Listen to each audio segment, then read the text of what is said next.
Hi guys, ನಮಸ್ತೆ, welcome back to my YouTube channel. ಇವತ್ತಿನ ವ್ಲಾಗ್ನ ಶುರು ಮಾಡ್ತಾ ಇದ್ದೀನಿ, ಬನ್ನಿ.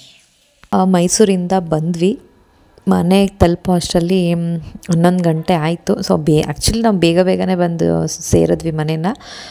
ಬೇಗನೆ ಸಿಕ್ತು, ಬಸ್ಸು ಸಿಕ್ತು, ಆಟೋನು ರೆಡಿ ಇತ್ತು. ಹಾಗಾಗಿ ಬೇಗ ಬಂದು ಮನೆಗೆ ತಲುಪಿದ್ವಿ.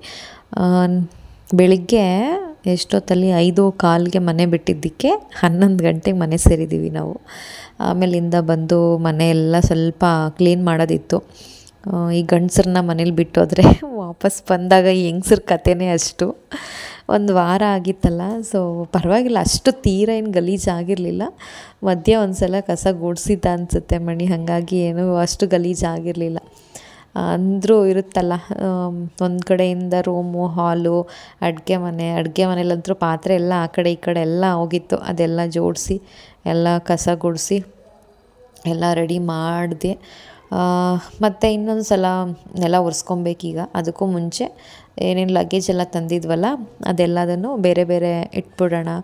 ಆಯಾ ಜಾಗಕ್ಕೆ ಅದು ಇಟ್ಬಿಟ್ರೆ ಮತ್ತು ಅಲ್ಲೊಂದಷ್ಟು ಕಸ ಚೆಲ್ಲುತ್ತೆ. ಹಾಗಾಗಿ ಅದನ್ನು ಕಸ ಗುಡಿಸಿ ಆಮೇಲೆ ಒರೆಸೋಣ ನೆಲನ ಅಂತ ಅಂದ್ಬಿಟ್ಟು ಎಲ್ಲ ಕ್ಲೀನ್ ಮಾಡ್ಕೊತಾ ಇದ್ದೆ ನಾನು. ಪುನರ್ವ ಮಲ್ಕೊಂಡಿದ್ದ ಇದೆಲ್ಲ ಮಾಡೋ ಟೈಮಲ್ಲಿ. ಅವನು ಮಲಗಿಸಿದ್ರೆ ಇದೆಲ್ಲ ಆರಾಮಾಗಿ ಮಾಡ್ಬೋದು ನಾನು. ಹಾಗಾಗಿ ಮಲಗಿಸ್ಬಿಟ್ಟೆ ಇದೆಲ್ಲ ಓಪನ್ ಮಾಡಿದೆ. ಇಲ್ಲ ಅಂದರೆ ಅವನೇನು ಮಾಡ್ತಾನೆ, ಇದೆಲ್ಲ ತೆಗಿತಿದ್ದಂಗೆ ಅದು ತೊಗೋತಾನೆ, ಇದು ಕೊಡು ಅದು ಕೊಡು ಅಂತಂದ್ಬಿಟ್ಟು ಬಂದು ಕೂತೇ ಬಿಡ್ತಾನೆ ಮುಂದೆ. ಸೊ ಅವ್ನು ಮಲಗಿದ ಮೇಲೆ ಎಲ್ಲ ಕೆಲಸ ಮಾಡಿಕೊಂಡೆ ಒಂದಷ್ಟು. ಸೊ ದೊಡ್ಡಮ್ಮನ ಜೊತೆಗೆ ಬಂದಿದ್ದಾರೆ, ಹಾಗಾಗಿ ಅವ್ರ ಜೊತೆ ಒಂದಷ್ಟೊತ್ತು ಕೂತ್ಕೊಂಡು ಆಟ ಆಡ್ದೆ. ಆವಾಗ ಒಂದಷ್ಟು ಕೆಲಸ ಮಾಡಿಕೊಂಡೆ. ಸೊ ಈಗ ಬಟ್ಟೆಗಳೆಲ್ಲ ವಾಶ್ ಮಾಡೋಕ್ಕೆ ಹಾಕಿದ್ದೀನಿ. ಬಟ್ಟೆ ಎಲ್ಲ ವಾಶ್ ಮಾಡಾದ್ಮೇಲೆ ಒಣಗಾಕಬೇಕು. ಮತ್ತು ಅವತ್ತು ವಾಶ್ ಮಾಡಿಟ್ಟಿರೋ ಬಟ್ಟೆ ಮಡಚಿಟ್ಟು ಹೋಗಿಲ್ಲ ನಾನು, ಹಂಗಂಗೆ ಬಿಟ್ಟೊಟ್ಟೋಗಿದ್ದೀನಿ. ಅದು ಎಲ್ಲ ಮಡಚಿ ಎತ್ತಿಡಬೇಕು. ಸೊ ಈ ಥರ ಸಣ್ಣ ಪುಟ್ಟ ಕೆಲಸಗಳೇ ತುಂಬ ಇದೆ. ಮನೆಗೆ ಬಂದಿದ್ದ ತಕ್ಷಣ ಹೋಗಿ ಕೈಕಾಲು ಮುಖ ತೊಳೆದು ಡ್ರೆಸ್ ಚೇಂಜ್ ಮಾಡಿ ಕೆಲಸಕ್ಕೆ ಶುರು ಮಾಡಿದ್ದು. ತುಂಬ ಹೊತ್ತಾಯಿತು ಮುಗಿಯೋದು. ನಾನು ಆ್ಯಕ್ಚುಲಿ ಟ್ರೈನಿಂದ ಬಂದರೆ ಆ ಡ್ರೆಸ್ಸೆಲ್ಲ ಅಲ್ಲಿ ಒಂಥರ ಇದೇನೋ ಇಷ್ಟ ಆಗೋಲ್ಲ ನನಗೆ. ಅದೆಲ್ಲ ಟ್ರೈನಲ್ಲೇ ವಾಶ್ರೂಮ್ ಎಲ್ಲ ಇರೋದ್ರಿಂದ ಒಂಥರ ಅಸಹ್ಯ ಅಂತ ಅನಿಸುತ್ತೆ, ಅದು ಗಲೀಜು ಅಂತ ಅನಿಸುತ್ತೆ ನನಗೆ. ಸೊ ಮನೆಗೆ ಬಂದಿದ್ದ ತಕ್ಷಣ ನನಗೆ ಡ್ರೆಸ್ ಚೇಂಜ್ ಮಾಡಲೇಬೇಕು, ಇಲ್ಲಾಂದರೆ ಅದು ಒಂಚೂರು ಇಷ್ಟನೇ ಆಗೋಲ್ಲ. ಸೊ ಅದಕ್ಕೆ ನಾನು ಬಂದಿದ್ದ ತಕ್ಷಣ ಡ್ರೆಸ್ ಚೇಂಜ್ ಮಾಡ್ಕೊಂಡು ಆಮೇಲೆ ಕೆಲಸಕ್ಕೆ ಶುರು ಮಾಡಿದ್ದು. ನಾನೆಲ್ಲ ಕೆಲಸ ಮುಗಿಸೋ ಅಷ್ಟರಲ್ಲಿ ಪುನರ್ವ ಇದ್ಬಿಟ್ಟ. ಹಾಗಾಗಿ ಅದಾದಮೇಲೆ ನಾನಿನ್ನೂ ವೀಡಿಯೋ ಮಾಡ್ಕೊಳ್ಳೋಕ್ಕೆ ಹೋಗಲಿಲ್ಲ. ಮತ್ತಿದು ರಾತ್ರಿ ವೀಡಿಯೋ ಮಲಗಿಸೋದಕ್ಕೆ ಅಂತ ಕರ್ಕೊಂಬಂದಿದ್ದೀನಿ. ಇವನು ಒಳ್ಳೆ ಆಟ ಆಡೋ ಮೂಡಲ್ಲಿದ್ದಾನೆ, ಮಲಗೋ ಮೂಡಲ್ಲೇ ಇಲ್ಲ ಪಾಪು. ಒಂದು ವಾರ ಆದಮೇಲೆ ಅವರಪ್ಪ ನೋಡ್ತಾ ಇದ್ದಾನಲ್ಲ, ಹಾಗಾಗಿ ಸ್ವಲ್ಪ ಖುಷಿಯಾಗಿದ್ದಾನೆ. ಹೋಗಿ ಸುಮ್ಮನೆ ಮಲಗಿದ್ರು ಹೋಗಿ ಮುದ್ದು ಕೊಡೋದು, ಮುದ್ದು ಮಾಡೋದು, ತಬ್ಕೊಳ್ಳೋದು, ಹೀಗೆಲ್ಲ ಮಾಡ್ತಾನೆ. ಒಂದು ಸ್ವಲ್ಪ ಗ್ಯಾಪ್ ಆದರೆ ನೋಡಿ ಹೆಂಗಾಗುತ್ತೆ ಮಕ್ಕಳಿಗೆ, ಖುಷಿ ಅವನಿಗೆ. ಒಂದು ವಾರದಿಂದ ಸಿಕ್ಕಿಲ್ಲ ನೋಡಿ, ಹಾಗಾಗಿ ಬೇಕಿದ್ರೆ ಮತ್ತು ನಾಳೆಯಿಂದ ಈ ಥರ ಆಡೋದೇ ಇಲ್ಲ ಅವನು. ನೀನು ಯಾರೋ ನಾನು ಯಾರೋ ಅನ್ನೋ ಹಂಗಿರ್ತಾನೆ, ಆ ಥರ. ಇದು ನೆಕ್ಸ್ಟ್ ಡೇ ವಿಡಿಯೋ. ಬೆಳಿಗ್ಗೆ ಪೊಂಗಲ್ಲು ಮತ್ತು ಚಟ್ನಿ ಮಾಡಿದ್ದೆ. ಈಗ ಪುನರ್ವಂಗೂ ಕೂಡ ನಾನು ಅದನ್ನೇ ಕೊಡ್ತಾಯಿದ್ದೀನಿ. ನಾನು ಆ್ಯಕ್ಚುಲಿ ಪೊಂಗಲ್ಗೆ ಜಾಸ್ತಿ ಖಾರ ಹಾಕಲ್ಲ, ಚಟ್ನಿ ಇರುತ್ತಲ್ಲ ಜೊತೇಲಿ, ಸೊ ಅದನ್ನು ಹಾಕ್ಕೊಟ್ರೆ ಸರಿ ಹೋಗುತ್ತೆ ಅಂತ. ಸೊ ಹಾಗಾಗಿ ಬರೀ ಪೊಂಗಲ್ ಮಾತ್ರ, ಅವ್ನಿಗೇನಿಗೆ ಚಟ್ನಿ ಕೊಡಲ್ಲ, ಬರೀ ಪೊಂಗಲ್ ಮಾತ್ರ ಹಾಕ್ತಾಯಿದ್ದೀನಿ. ನಂಗೆ ಪೊಂಗಲ್ ನೋಡಿ ನೆನಪಾಯಿತು, ನನಗೆ ಒಬ್ಬರು ಕಮೆಂಟ್ ಮಾಡಿದರು, ಚಿಕ್ಕ ಮಕ್ಕಳಿಗೆಲ್ಲ ಚಿಲ್ಲಿ ಎಲ್ಲ ಕೊಡಬಾರ್ದು ಅಂತ. ಆ್ಯಕ್ಚುಲಿ ಚಿಲ್ಲಿ 1 ವರ್ಷದ ಮೇಲಿರೋ ಮಕ್ಕಳಿಗೆ ಕೊಡ್ಬೋದು, ನೋ ಪ್ರಾಬ್ಲಮ್. 1 ವರ್ಷದ ಒಳಗಿನ ಮಕ್ಕಳಿಗಾದರೆ ಅವಶ್ಯಕತೆ ಇರಲ್ಲ. ಬಟ್ 1 ವರ್ಷ ಕಂಪ್ಲೀಟ್ ಆಗಿರೋ ಅಂಥ ಮಕ್ಕಳಿಗೆ ಅವ್ರ ಊಟದಲ್ಲಿ ಚಿಲ್ಲಿ ಆ್ಯಡ್ ಮಾಡ್ಬೋದು, ಬಟ್ ಕ್ವಾಂಟಿಟಿ ಕಮ್ಮಿ ಇರಬೇಕಷ್ಟೆ. ಅವ್ರಿಗೆ ಖಾರ ಅಂತ ಅನಿಸೋ ಅಷ್ಟು ಇರಬಾರ್ದು ಅಷ್ಟೇ.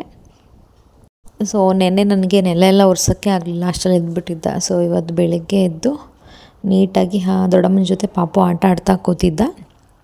ಆ ಟೈಮಲ್ಲಿ ನಾನು ಮನೆ ನೆಲ ಎಲ್ಲ ಒರೆಸ್ಕೊಂಡೆ. ಆ್ಯಕ್ಚುಲಿ ಕೈಯಲ್ಲಿ ನೆಲ ಒರೆಸಿದ್ರೇ ಮನೆ ತುಂಬ ಚೆನ್ನಾಗಿ ಕಾಣಿಸುತ್ತೆ. ಮಾಪಲ್ಲಿ ಒರೆಸಿದ್ರೆ ನನಗಷ್ಟು ಚೆನ್ನಾಗಿದೆ ಅಂತಲೇ ಅನಿಸಲ್ಲ, ಒಂಥರ ಕಲೆ ಎಲ್ಲ ಹಂಗಂಗೆ ಇರುತ್ತೆ. ಬಟ್ ಕೈಯಲ್ಲಿ ಒರೆಸಿದಾಗ ಎಷ್ಟು ನೀಟಾಗಿ ಕಾಣಿಸುತ್ತೆ ಮನೆ ಅಂತ ಅನಿಸುತ್ತೆ. ಸೊ ಆಮೇಲಿಂದ ಅವನಿಗೆ 11 ಗಂಟೆ 11 ಆಗಿತ್ತು. ಸೊ ಹಣ್ಣು ಕಟ್ ಮಾಡಿಕೊಟ್ಟಿದ್ದೆ. ಅವ್ನು ಯಾಕೋ ತಿನ್ನಲಿಲ್ಲ, ಅದನ್ನು ಕಚ್ಚಿ ಉಗೀತಿದ್ದ. ಅವ್ನಿಗದು ಹೊಟ್ಟೆ ತುಂಬಲಿಲ್ಲ. ಸೊ ಮತ್ತೆ ಇನ್ನೊಂದು ಒಂದು ಬನಾನ ಕೊಟ್ಟರೆ ಅಲ್ಲಿಗೆ ಅವ್ನ ಹೊಟ್ಟೆ ಸ್ವಲ್ಪ ಮೆತ್ತಗಾಗುತ್ತೆ ಅಂದ್ಬಿಟ್ಟು ಮತ್ತೆ ಒಂದು ಬನಾನ ಕೊಟ್ಟೆ.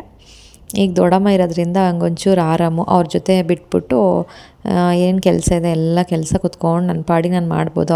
ಪುನರ್ ಒಂದು ಜೊತೆ ಕೂತಿರ್ತಾರಲ್ಲ, ಹಾಗಾಗಿ ನನಗೆ ಅವನು ನೋಡ್ಕೊಳ್ಳೋದು, ಮನೆ ಕೆಲಸ ಮಾಡೋದು 2 ಕೆಲಸ ತಪ್ಪುತ್ತೆ. ಬರೀ ಮನೆ ಕೆಲಸ ಮಾತ್ರ ಮಾಡ್ಕೊಬೋದು.